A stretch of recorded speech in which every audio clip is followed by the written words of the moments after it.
Hello, friends. Today, I'm going to take you on a journey to one of the most shocking and heartbreaking disasters in history. It is a story about a ship that everyone believed was unsinkable. A ship full of dreams, luxury, and hope. But in just a few hours, it turned into a nightmare. Yes, you guessed it. I'm talking about the Titanic, the greatest and most famous shipwreck of all time. Stay with me until the end of this story, because you will feel the excitement, the fear, and the sadness of that night. Imagine being there, standing on the cold deck, hearing the cries for help, and seeing the giant ship slowly disappear into the dark ocean. Before we start, tell me in the comments, if you were on the Titanic that night, what would you do? Would you stay calm, or would you panic? And don't forget to like this video and subscribe, because more amazing true stories are coming soon. Now, let's go back to the year 1912, to the time when the world believed in the magic of technology. The Titanic was not just a ship. It was a dream. Built by the White Star Line, it was the largest and most luxurious ship ever made. People called it the Ship of Dreams. It was 269 meters long, with beautiful rooms, shining chandeliers, and even a swimming pool, something very rare at that time. Everyone believed the Titanic was unsinkable. Why? Because of its advanced design. It had 16 watertight compartments, and engineers said even if 4 of them were damaged, the ship would still float. Newspapers called it the safest ship in the world. The Titanic had 3 classes of passengers. The first-class passengers were the richest people, businessmen, movie stars, and even famous writers. The second-class passengers were teachers, doctors, and normal travelers. The third-class passengers were poor families who were moving to America to start a new life. On April 10, 1912, the Titanic started its first journey from Southampton, England, to New York City, America. More than 2,200 people were on board, full of hope and excitement. No one could imagine that this trip would end in tragedy. The ship was like a floating city. People danced, played games, ate expensive food, and enjoyed the beautiful ocean views. For many, it was the happiest time of their lives. But destiny had another plan. The Titanic sailed smoothly across the Atlantic Ocean. For the first 4 days, the weather was perfect. The sea was calm, and the sun shone brightly during the day. At night, the sky was clear, filled with stars. Passengers enjoyed every moment, not knowing that danger was waiting for them. The ship was like a 5-star hotel. The first-class passengers lived like kings and queens. They had large, beautiful rooms with soft beds, private bathrooms, and even servants to help them. They ate delicious food, steaks, fresh fish, fruits, cakes, and expensive wine. Some passengers played cards, others listened to music, and many enjoyed long walks on the open deck, breathing in the fresh sea air. Famous people were on board. There was John Jacob Astor IV, one of the richest men in the world, traveling with his young wife. There was also Molly Brown, later called the unsinkable Molly Brown, because of her bravery that night. These people enjoyed their time, completely sure that nothing bad could happen.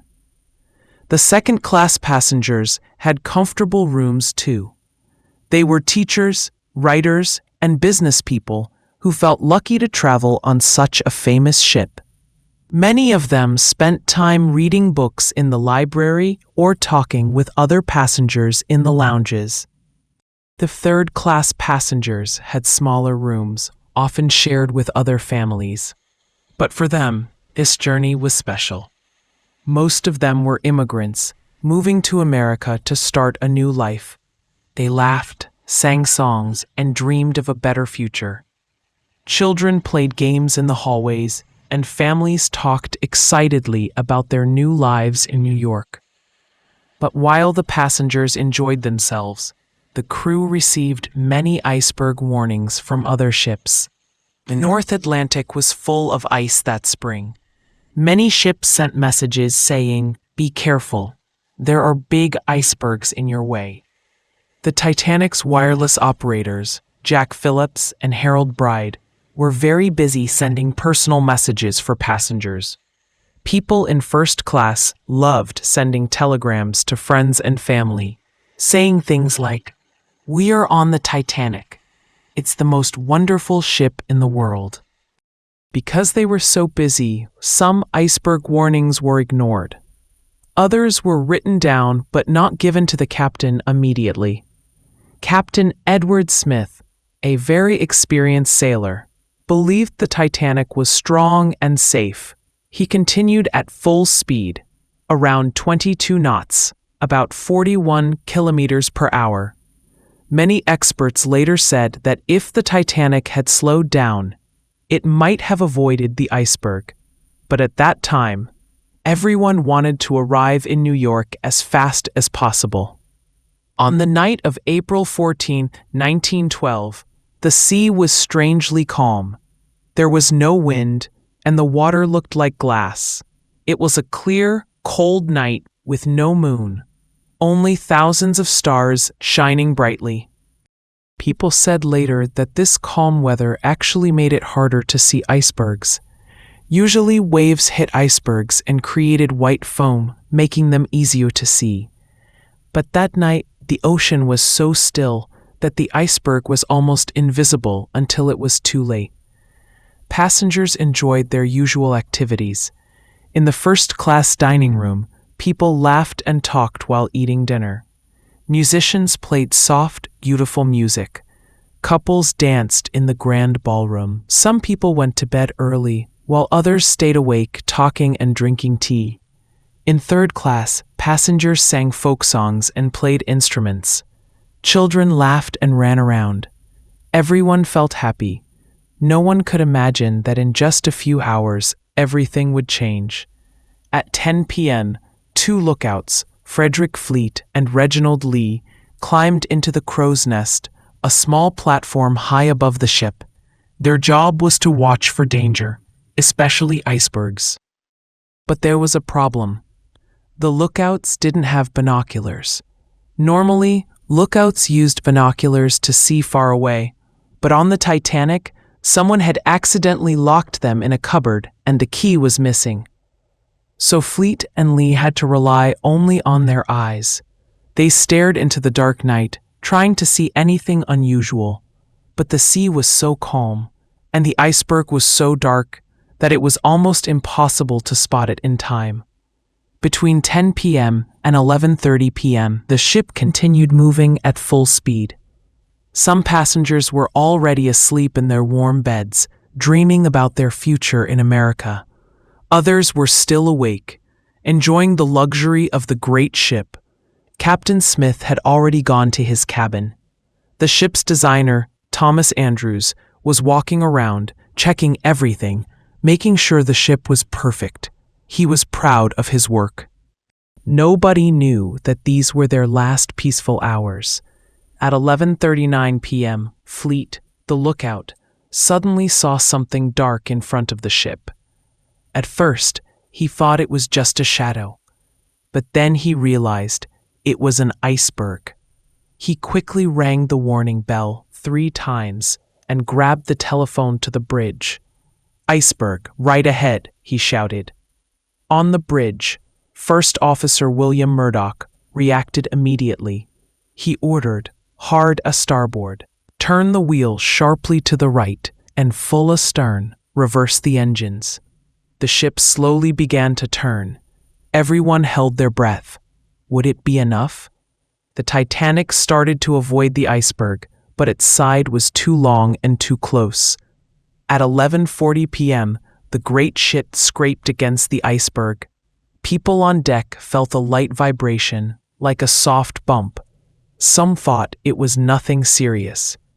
But deep below, in the lower part of the ship, the iceberg had torn open 5 of the watertight compartments. The Titanic was wounded, and the clock had started ticking. The moment the Titanic hit the iceberg, most passengers didn't know how serious it was. The crash didn't feel violent. It was more like a soft scraping sound, as if the ship had brushed against something. Many people continued their activities, laughing and talking, not realizing that disaster had begun. Down below, in the lower decks, crew members quickly understood the danger. Water was rushing in fast, flooding the first 5 watertight compartments. The ship's designer, Thomas Andrews, checked the damage, and his face turned pale. He immediately went to Captain Smith. Andrews explained the truth in a calm but serious voice. "The ship will sink," he said. "She can stay afloat for maybe an hour and a half, 2 at most. It is a mathematical certainty." Captain Smith, a man with more than 40 years of experience at sea, was shocked. He had believed the Titanic was unsinkable. But now he had to face the truth. More than 2,200 lives were in danger. At 12:05 a.m. on April 15, 1912, Captain Smith ordered the crew to uncover the lifeboats. The Titanic had 20 lifeboats, enough for only about half the people on board. At first, many passengers didn't want to leave the ship. It was cold outside, and the Titanic still looked safe and strong. Some even thought it was safer to stay on the ship than to sit in a small wooden lifeboat in the freezing ocean. Crew members tried to convince people, but some first-class passengers refused to get in. One woman said, "Why should I go into that little boat? This ship can't sink." In third class, many passengers didn't even know what was happening. The crew tried to guide them upstairs, but some didn't speak English well and were confused. Others were locked behind gates, waiting for permission to reach the upper decks. At 12:45 a.m., the first lifeboat was lowered into the dark sea, but because people didn't believe the danger, many boats left half empty. For example, Lifeboat 7 could carry 65 people, but left with only 28. The famous women and children first rule was followed strictly. Many husbands said goodbye to their wives and children, promising they would be fine. But deep inside, many knew they might never see their families again. One brave woman, Ida Strauss, refused to leave her husband. She said, "Where you go, I go." They stayed on the ship together until the end. As time passed, the ship began to tilt forward. People could now feel the danger. Panic started to spread. Musicians, led by Wallace Hartley, tried to calm everyone by playing music on deck. They played cheerful songs at first, then switched to slower, more emotional tunes as the situation worsened.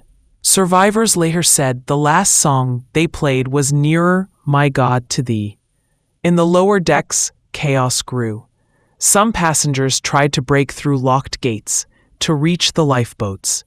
Mothers cried as they tried to save their children. Crew members shouted orders, trying to control the crowd. Not everyone panicked. Many people showed great courage that night. Thomas Andrews, the ship's designer, didn't try to save himself. He helped women and children into lifeboats and showed them how to wear life jackets. Witnesses later saw him standing alone in the first-class smoking room, staring at a painting, accepting his fate. The unsinkable Molly Brown worked hard to help other women get into lifeboats. When she finally boarded one, she encouraged the crew to row back to look for survivors. The wireless operators, Jack Phillips and Harold Bride, continued sending SOS signals until the very last moment, hoping a rescue ship would come. Jack Phillips stayed at his post until water was rushing into the room. By 1:30 a.m., almost all lifeboats had been launched. The ship was now leaning heavily forward, and the deck was at a dangerous angle. People began to slip and fall. The lights flickered, then slowly started going out. Those still on board realized the truth. They were going to die if they stayed. Some jumped into the freezing water, but the temperature was around -2 degrees Celsius, 28 degrees Fahrenheit. Most people who fell into the ocean died within minutes from the cold. Captain Smith was last seen near the bridge. Some say he went down with the ship, standing proudly at his post. Others believe he jumped into the sea, but no one really knows what happened to him. At 2:17 a.m., the ship's lights went completely dark. People screamed and prayed as the Titanic tilted almost straight up. The great ship groaned like a living creature as it broke apart. Witnesses described a terrible cracking sound as the Titanic split into two pieces. The stern, back part of the ship rose high into the air, with people clinging to the railings. Then, slowly, it slid into the black ocean. At 2:20 a.m., the Titanic was gone. Only a few lifeboats and hundreds of people floating in the freezing water remained. The cries for help filled the night, but soon they grew quiet as more and more people slipped under the water. The unsinkable ship had sunk. The night was silent after the Titanic disappeared beneath the waves. The once great ship was now gone, leaving only a dark, icy ocean. Hundreds of people floated in the freezing water, clinging to pieces of wood or struggling to stay afloat. Most of them were slowly losing strength as the cold drained the life from their bodies. Those who had made it into lifeboats watched helplessly. They could hear the cries of men, women, and children calling for help. The sound was heartbreaking. Survivors later said it was the most terrible thing they had ever heard. Some begged the crew to row back and rescue people, but many lifeboats didn't return. The crew feared that desperate swimmers might try to climb in and tip the boats over. Only Lifeboat 4 and Lifeboat 14, led by Officer Harold Lowe, went back. By the time they arrived, most people in the water had already died from the freezing temperature. In total, out of the more than 1,500 people who were in the water, only about 6 were rescued from it alive. The lifeboats floated silently on the black ocean. It was bitterly cold, and many passengers shivered, hugging each other for warmth. Some prayed, some cried, and some sat in silence, too shocked to speak. The stars shone brightly above them, and the sea was calm. But for the survivors, it felt like an endless nightmare. Children asked where their fathers were, but many mothers couldn't answer. Husbands and brothers had stayed behind on the Titanic, and now they were gone forever. The band leader Wallace Hartley and his musicians, who had played until the end, were among those who had perished. Their courage gave comfort to many, but now their music was silent. While this tragedy unfolded, another ship was racing through the night to help. The RMS Carpathia, a passenger liner, had received the Titanic's distress signals at around 12:25 a.m. Its captain, Arthur Rostron, immediately changed course and pushed the ship to its maximum speed, breaking safety rules to get there faster. The Carpathia's crew prepared hot drinks, blankets, and medical supplies, ready to help the survivors.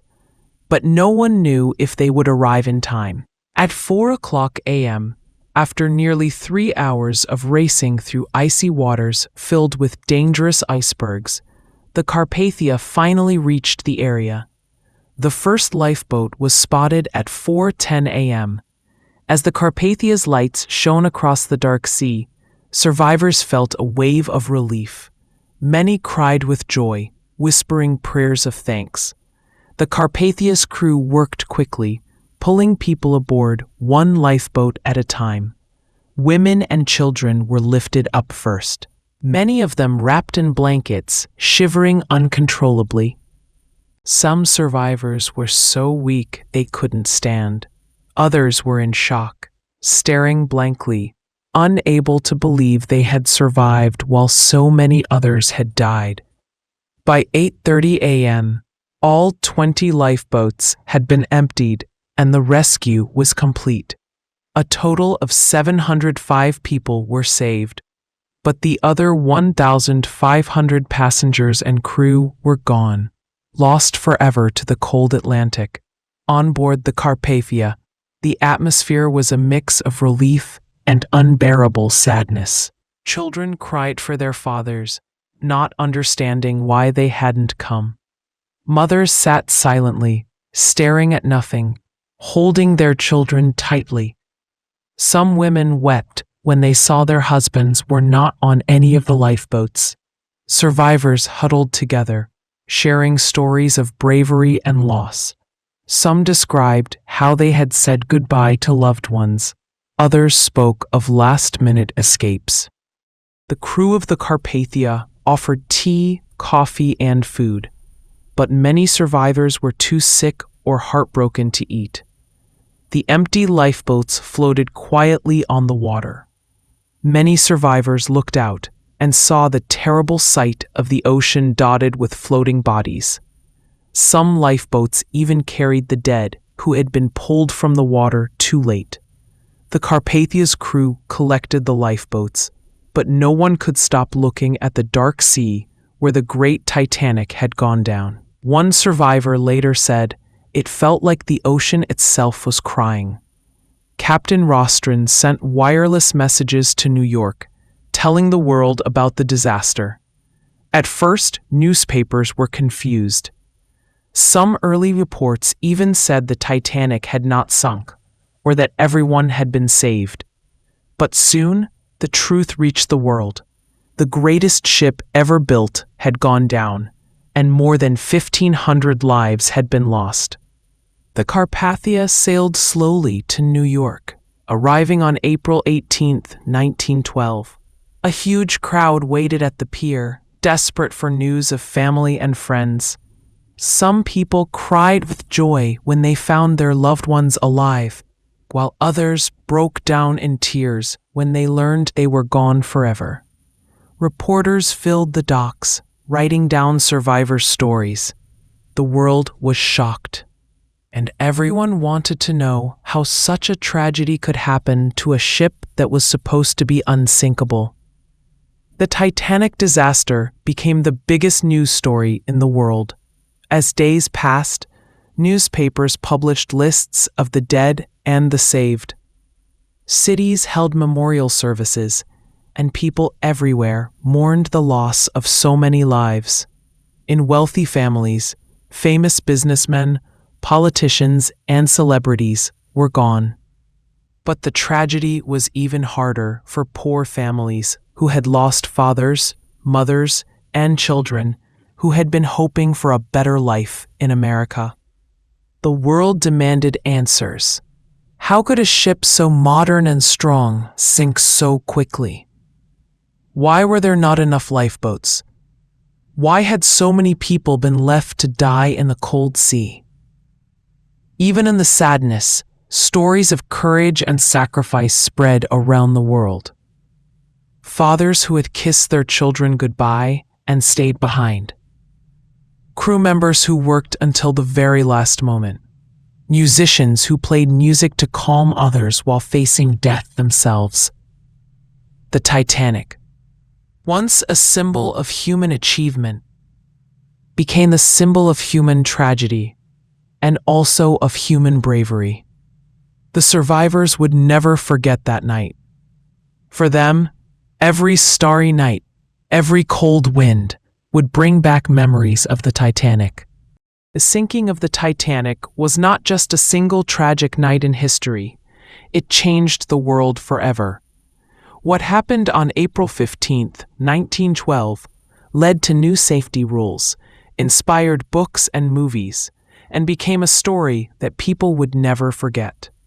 The Titanic went down into the ocean, but its memory stayed alive in the hearts of millions. After the disaster, people all over the world were shocked and angry. How could the largest and most advanced ship in the world sink on its very first voyage? Newspapers called it the greatest tragedy of the sea. Families who had lost loved ones wanted answers. Governments in both Britain and the United States started investigations immediately. Witnesses, including Titanic survivors, crew members, and shipbuilders, were called to testify. They were asked difficult questions. Why were there not enough lifeboats for everyone? Why was the ship traveling so fast in an area full of icebergs? Could more lives have been saved if the lifeboats had gone back to rescue people in the water? The hearings were long and emotional.